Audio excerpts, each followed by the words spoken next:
Assalamualaikum warahmatullahi wabarakatuh. Di Jejak Islam kali ini, kami akan mengajak Tribuners untuk berkunjung ke salah satu ikon peninggalan sejarah Islam di kota Kudus yang terkenal, yakni Masjid Menara Kudus. Sebagai informasi, Masjid Menara Kudus ini menjadi salah satu bangunan masjid tua di Indonesia.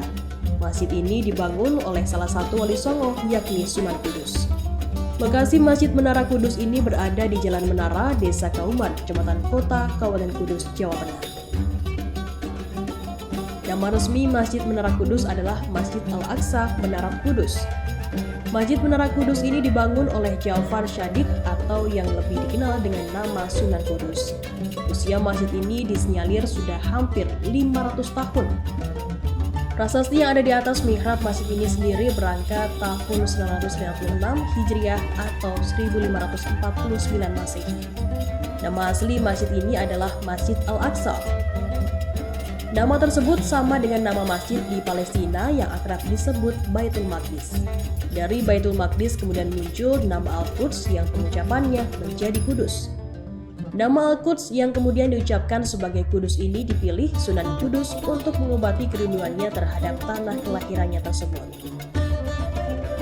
Adapun Sunan Kudus atau Ja'far Shadiq dilahirkan di Al-Quds, Palestina sekitar tahun 1500-an.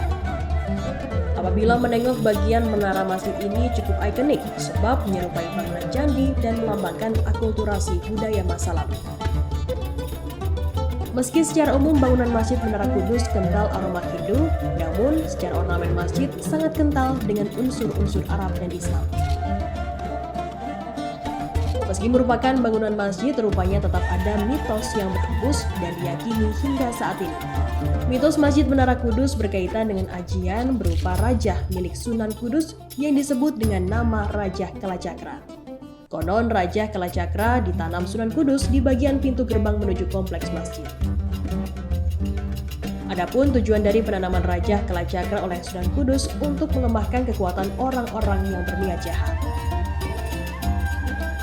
Hingga kini mitos tersebut masih diyakini oleh masyarakat, bahkan akibat dari mitos itu sangat jarang pejabat yang berkunjung ke masjid ini. Pasalnya ada keyakinan bahwa pejabat yang datang berkunjung, sholat dan berziarah ke makam Sunan Kudus, mereka akan kehilangan kekuasaan. Sehingga para pejabat yang memang akan berkunjung akan meminta pengelola masjid untuk dapat masuk dari pintu lain tanpa melewati pintu gerbang yang dirajah oleh Kalacakra. Selain sebagai masjid dan tempat ibadah, Masjid Menara Kudus juga sering dijadikan tempat untuk berziarah ke makam Sunan Kudus Tribuners. Selain Sunan Kudus, di pemakaman yang terletak di bagian belakang kompleks masjid juga terdapat makam beberapa orang yang merupakan keluarga sang Sunan.